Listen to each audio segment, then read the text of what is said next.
It's your boy, The Marvelous Knight, coming at you with another review.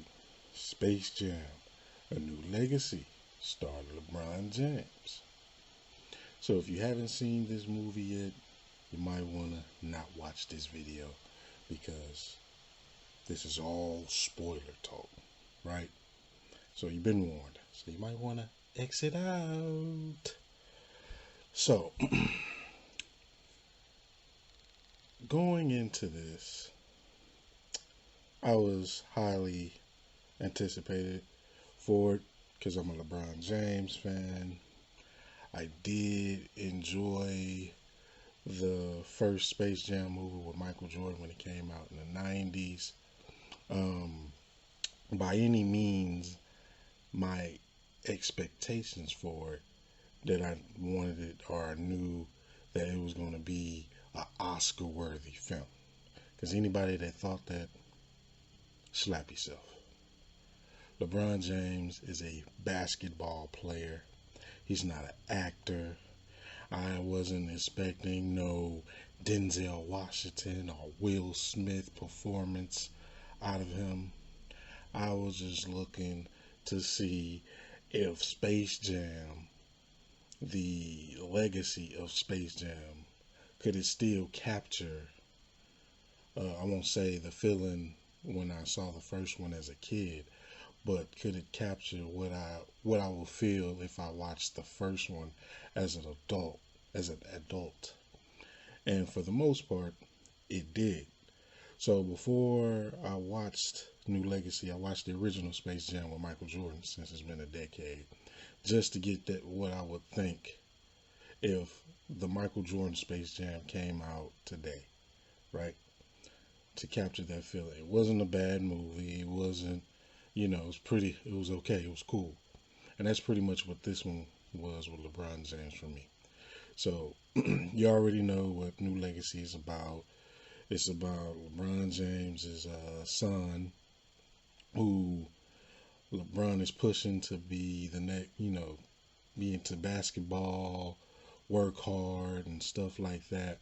And his son doesn't really want to. He wants to, do work on his video games because he creates video games and stuff like that. And LeBron wants, to be strictly focused on basketball. So, algorithm or computer intelligence named LG Algorithm, played by Don Cheadle, kidnaps LeBron James' son, then kidnaps LeBron and challenges him to a basketball game where LeBron has to go and recruit his own basketball team, who winds up being the Looney Tunes, right? Going against the Goon Squad with Damian Lillard as Kronos, Anika Omike, I forgot her character name, Klay Thompson, Wetfire, Andre, I said Andre, Anthony Davis as the Brow, and of course, what's her name? Degrassi.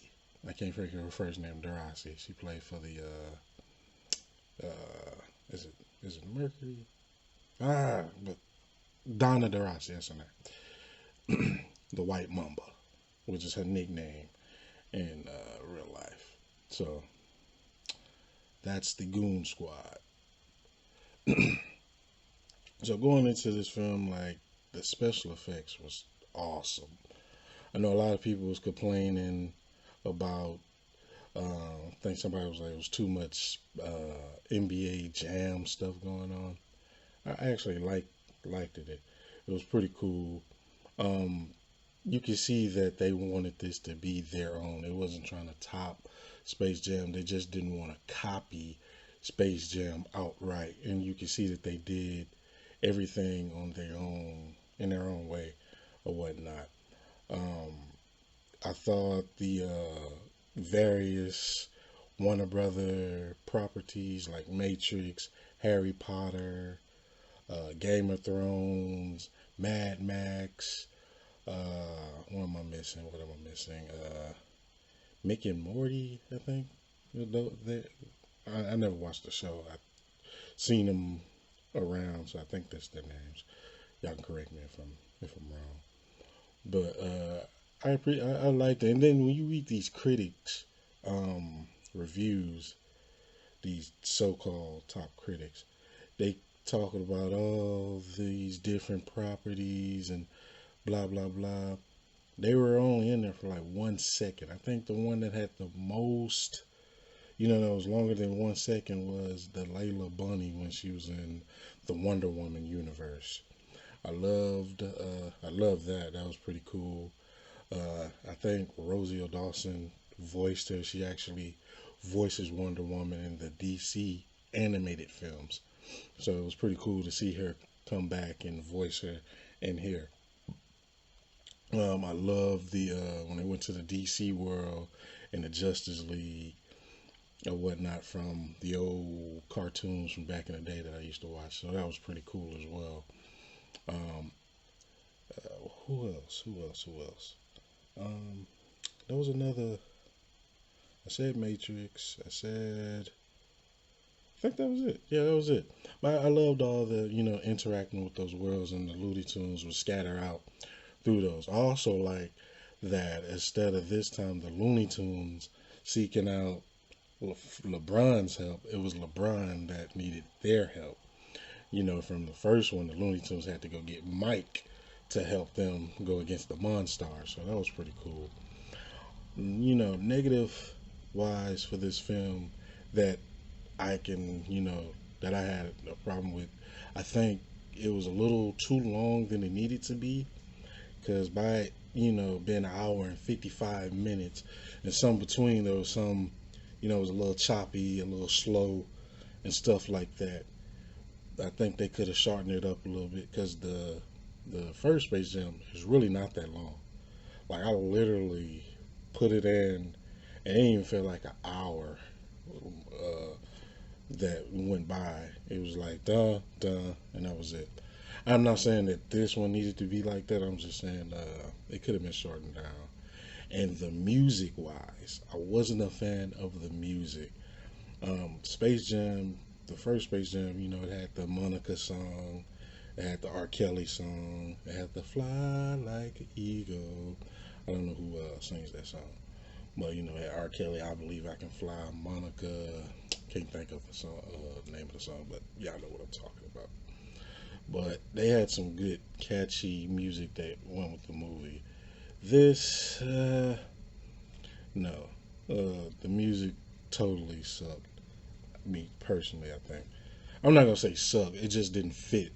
I know they was trying to go for the new vibe. I think they probably should have got some older artists to, you know, get with it. But I know it's a new legacy, new generation, so that's good. And it's pet peeves really. Other than that, man, I enjoyed it. LeBron James' performance, I wasn't like he pretty much played himself. He says he played a fictionalized character of himself, and I was like, while I'm watching it, I was like, it's pretty much him. It's pretty much his life, but fictionalized, I guess, because he had waves in the top of his head. And know damn well he ain't got no waves up here or whatnot. And that little bald spot that's right here was sprayed in or whatnot. So I guess that was the fictionalized part that he played of himself. But I love, from the beginning, I love that they got Wood Harris to be the coach. I love Wood Harris. Wood Harris plays everybody's coach nowadays in movies. I love Wood Harris. Wood Harris is cool. One of my very underrated actors. That man needs his flowers. You hear me, Hollywood? He needs his damn flowers. Wood Harris needs his damn flowers. Um, Other than that, I loved it, man. I love the Michael Jordan joke, right? With Sylvester when they're getting beat up, and Sylvester goes and says, "I found Michael Jordan," and it ends up being Michael B. Jordan. I laughed hard at that, and What else I laughed hard at? Oh, the beginning when Don Cheadle and LeBron had their first interaction, and LeBron goes, "Oh, I'm gonna call the authorities." Like, dude, really? So that was pretty funny to me. If you hate this movie and didn't like it, this movie was not made for 30-year olds. It's for the kids, new generation. They didn't have you in mind. Okay, they probably had you in mind for a second. That's why they threw all the WB worlds and properties in there. Okay, other than that, they wasn't thinking of you. Okay, like I say, this movie gave me the same feel that I had when I watched Space Jam before. The first Space Jam before. It's cool. It ain't no greatest movie of the world. It's not no big gigantic masterpiece of a blockbuster. If you were going to think that this, if you were thinking that you was going to get this out of this film, you failed yourself. Okay, you disappointed yourself. That's not what this was. I knew what I was going to get. LeBron James is not Will Smith. He's not Denzel Washington. He's not The Rock or none of that. So I knew what I was going to get. I was going to get a Michael Jordan performance, not Michael B. Jordan, Michael Jeffrey Jordan. That's what I was going to get, and that's what LeBron gave. You know, he had a more material to work with than Mike, but still, it's there. You can't compare which was better or not. LeBron just had better special effects and a better storyline, and they both were okay. They both were cool. I enjoyed them both. So I'm going to give this film a uh, a 7 out of 10. It was cool. Let me know down in the comments if you liked it. Let me know what was your favorite part. Did your kids like it? Did your family like it? I know my family, my kids like it. We all watched it twice. So that's that. So hit down in the comments. Let me know your favorite part. Uh, Let me know which movie did you like better. And that's it. Don't forget to like, share, and subscribe. And see ya.